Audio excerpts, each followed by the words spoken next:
Bendecido una vez más, agradezco a Dios por la bendición que significa compartir el estudio de su palabra. Vamos a la lección número 9 para el 31 de mayo del año 2025. El título de la lección es En los Salmos, segunda parte. Vamos a continuar estudiando la lección que empezamos la semana pasada. El propósito de la lección de esta semana es mostrar algunos salmos que destacan el poder de Dios, su misericordia y el resultado de ese poder y de esa misericordia en la vida de sus hijos, que se traduce en el cumplimiento de la misión, porque Dios te ha dejado una misión, la misión de proclamar el Evangelio. Ahora, esa misión no es porque Dios necesite de tu ayuda para predicar el Evangelio, es porque tú necesitas participar de la misión para crecer en tu experiencia espiritual.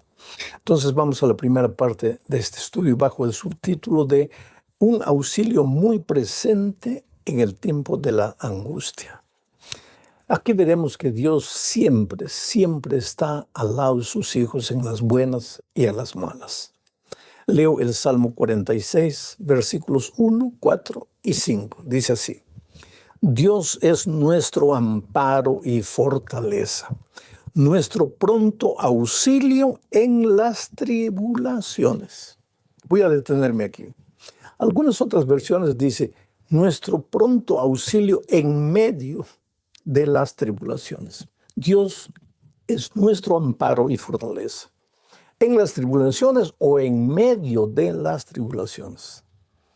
Pero de aquí tenemos que aprender una cosa básica para la experiencia cristiana.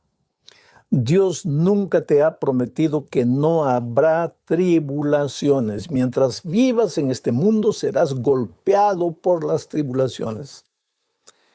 La promesa de Dios no es la siguiente: tú nunca tendrás tribulación. Si fuese así, cada vez que llegaba una tribulación, ahí sí tú tendrías que decir: Señor, ¿dónde está tu promesa? Porque tú me has prometido que nunca habrá una tribulación si yo me entrego a ti. Pero es que Dios no te prometió eso.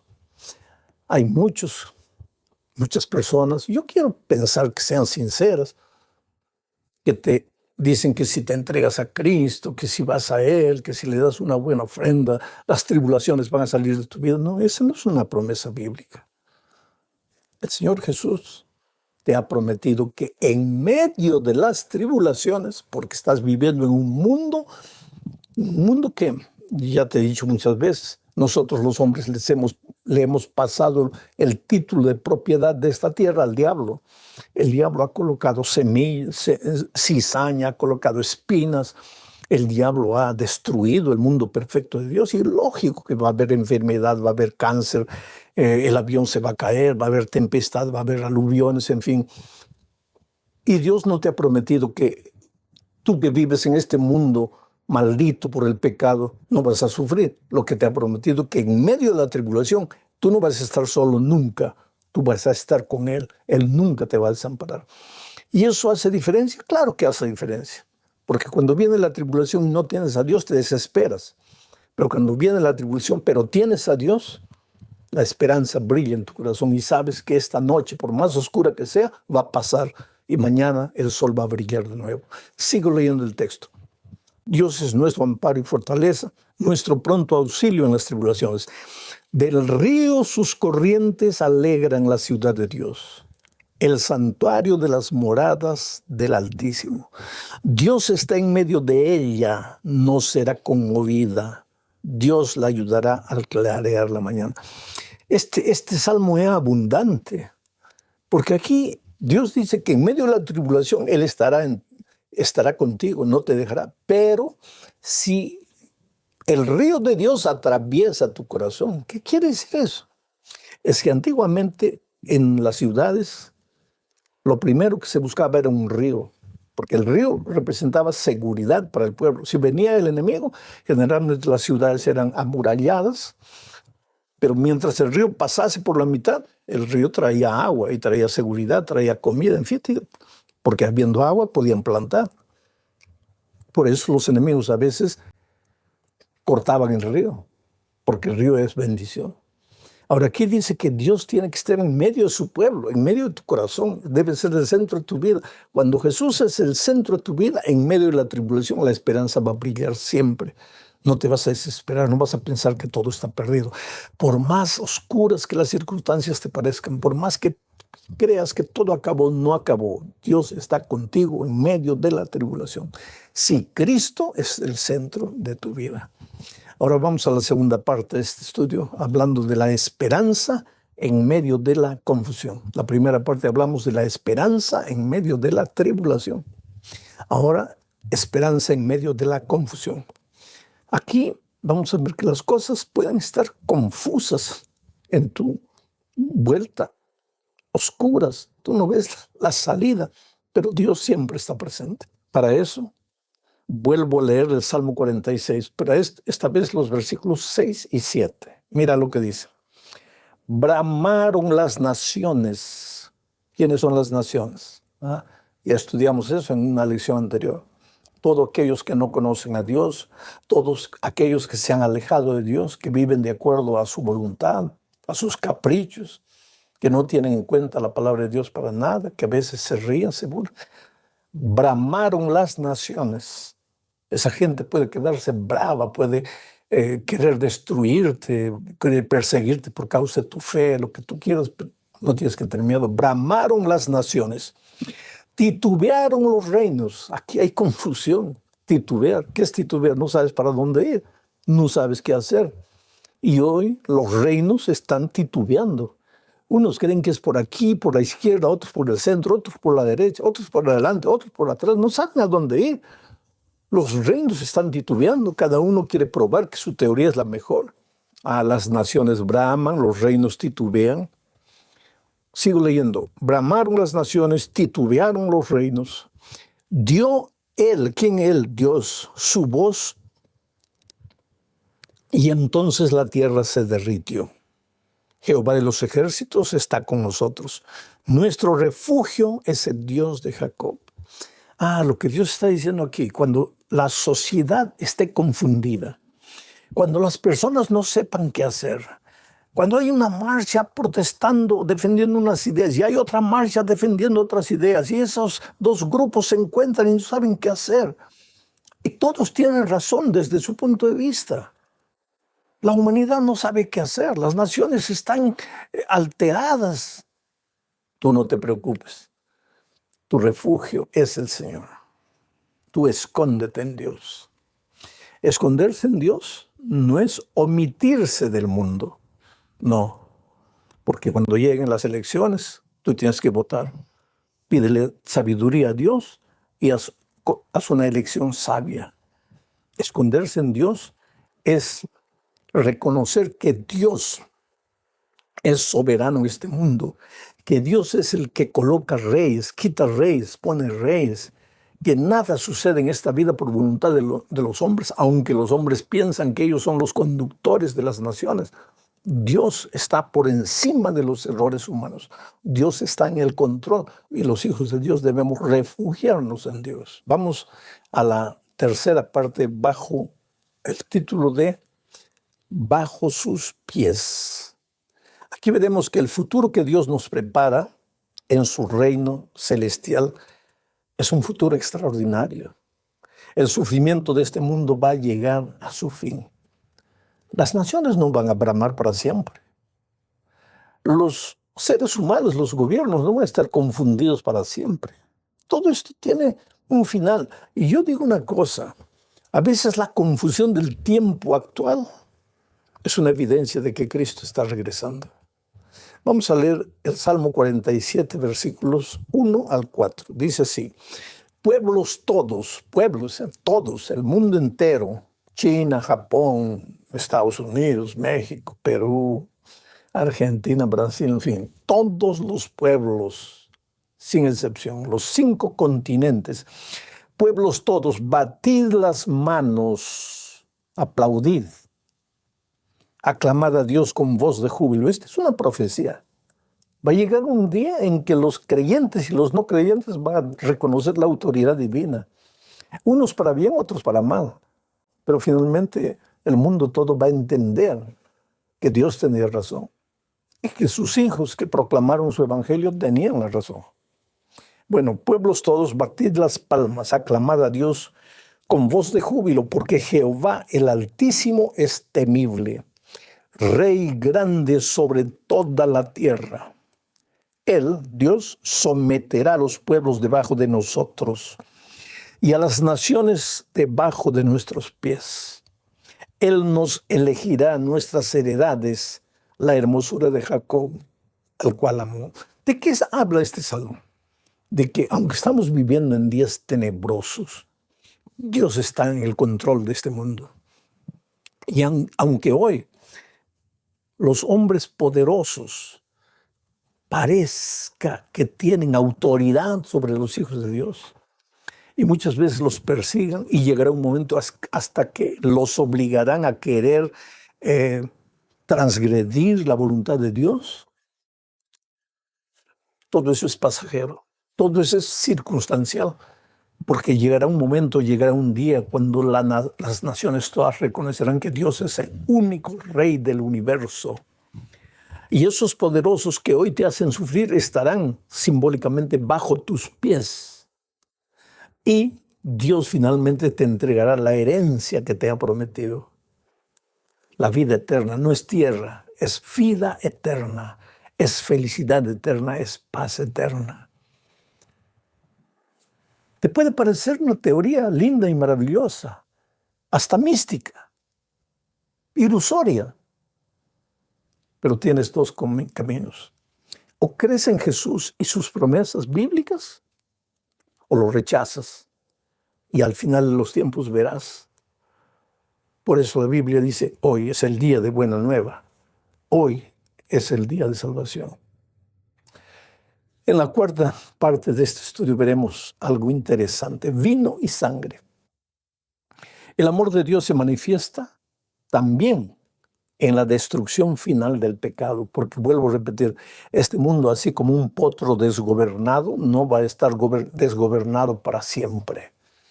Va a llegar de un punto final al pecado. Y cuando el pecado sea destruido, aquellos que no quisieron soltar el pecado serán destruidos con el pecado. Dios ama al pecador. Por eso dice que Él quiere que se arrepienta y vuelvan a Él.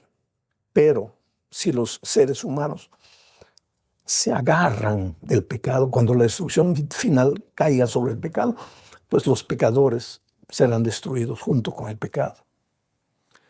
Leo Salmo 75. 6, 7 y 8 dice, porque ni de oriente ni de occidente, ni del desierto viene el enaltecimiento. Cuidado, querido, el orgullo, la soberbia, el creer que porque Dios no actúa así visiblemente, no interfiere en la vida de los gobiernos, de los poderosos, o de los incrédulos, de los rebeldes, Dios no existe. Ya te conté la historia de un joven adolescente que desafió a Dios porque estaba usando hojas de la Biblia para fumar droga. Le doy 30 segundos a Dios para que me mate, ¿no? Y Dios no le dice nada, y el hombre sigue vivo. Entonces, mucha gente cree que por eso Dios no existe. Oh, cuidado, querido, conjugar con la misericordia divina. Porque ni del oriente, ni del occidente, ni del desierto viene el enaltecimiento. Cuidado. Dios es el juez. Sigo leyendo el texto. A este humilla y a aquel enaltece. Porque el cáliz está en la mano de Jehová y el vino está fermentado, lleno de mistura, y él derrama del mismo. Hasta el fondo lo apurarán y lo beberán todos los impíos de la tierra. Aquí el vino representa sangre. Y la sangre que aquí se presenta es la sangre de los impíos. Hasta el fondo lo apurarán y lo beberán todos los impíos de la tierra. ¿Por qué? Porque vuelvo a repetir, cuando la destrucción final caiga sobre el pecado, caerá también sobre aquellos que no quisieron soltar el pecado. ¿Y por qué digo eso? Para entender mejor, leo Apocalipsis 19, 11 al 13. Aquí Cristo ya está regresando en este texto. Dice, entonces vi el cielo abierto y he aquí un caballo blanco. el que lo montaba se llama Fiel y Verdadero, y con justicia juzga y pelea. ¿Quién es este Cristo? Sigo leyendo. Sus ojos serán como llama de fuego, y había en su cabeza muchas diademas, y tenía un nombre escrito que ninguno conocía sino él mismo. Estaba vestido de una ropa teñida en sangre, y su nombre es el Verbo de Dios. ¿Quién es el Verbo de Dios? Cristo. ¿Y por qué cuando viene por segunda vez su ropa está teñida de sangre? Es el vino, es la sangre. ¿La sangre de quién? De los desobedientes. Ah, pero Dios no es amor. Claro que Dios es amor, queridos. Por eso dice, no quiero la muerte del impío, sino que se arrepienta y vuelva. Dios es amor. ¿Y por qué su ropa estaba vestida de sangre? Porque cuando Cristo vuelva, Él no viene para salvar a nadie. Él viene para recoger a su pueblo y llevarlo a vivir con Él en el cielo, de donde nunca, o donde está el trono del Padre y donde deberíamos estar. Pero ¿qué pasa? Aquellos rebeldes que se agarraron del pecado, no quisieron soltar el pecado. Dios los llamó, llegaron las advertencias divinas, la palabra de Dios los impresionó. Muchas veces estaban para soltarlo, pero no soltaron. El pecado no va a existir para siempre. Dios no va a permitir eso, porque Dios ama a sus hijos. ¿Y quiénes son sus hijos? Todo el universo. Todos los seres humanos pueden venir. Hoy es el día de buena nueva. Pero si no quieres soltar, pues la ira de Dios se derramará sobre el pecado. Y los que no quisieron soltar serán destruidos. Y su sangre manchará las ropas de Cristo. Esto es interesante. Por la gracia de Dios, no te libera de las consecuencias de tu rebeldía presente. Te libera de las consecuencias, te libera de tu rebeldía pasada. Pero hoy es el día de buena nueva. Y si hoy oyes su voz, pero no aceptas la invitación, tienes que saber que el juez viene. Tienes que saber que el pecado va a terminar un día. Bueno, querido, vamos a la última parte de este estudio bajo el subtítulo Para que se conozca tu salvación. Y aquí veremos el Salmo 67. Esta es una profecía en forma de oración, pero anuncia eventos del futuro. Aquí se pide la bendición no solo por el bien de Israel, sino para que todas las naciones del mundo vean la luz de Dios y vengan a adorarlo. Porque ya dije, Dios no quiere la muerte del impío. Dios no quiere la muerte de nadie. Dios quiere que todos se salven. Pero la salvación no es obligatoria, es voluntaria. Dios toca la puerta, pero tú tienes que abrir el corazón. Miren lo que dice Salmo 67. Dios tenga misericordia de nosotros y nos bendiga. Haga resplandecer su rostro sobre nosotros. ¿Para qué? Para que sea conocido en la tierra tu camino. En todas las naciones tu salvación. Te alaben los pueblos, oh Dios, todos los pueblos te alaben. Alégrense y gócense las naciones, porque juzgarás los pueblos con equidad y pastorearás las naciones en la tierra. Te alaben los pueblos, oh Dios, todos los pueblos te alaben. ¿Tú te das cuenta? Dios es un Dios de amor. Dios bendice a su pueblo. Dios quiere que a sus hijos les vaya bien. ¿Pero para qué? Para que sus hijos reflejen su carácter al mundo y para que proclamen el Evangelio y para que todo el mundo venga al arrepentimiento y venga a adorar a Dios y se prepare para encontrar al Señor Jesucristo en gloria y majestad. Oh, mi querido, Jesús está volviendo. Todo lo que vemos en nuestros días es una evidencia de que Jesús está volviendo. El incremento de la maldad, de la violencia, de la injusticia, de la pobreza, de la miseria, del sufrimiento, del dolor, de la muerte. Cristo está volviendo. Y Cristo está llamándote. Ven para ser un instrumento de la proclamación del Evangelio o ven para formar parte del pueblo de Dios. Acéptalo hoy. No endurezcas tu corazón. Tú eres precioso, Dios te ama. Un abrazo, que Dios te bendiga ricamente.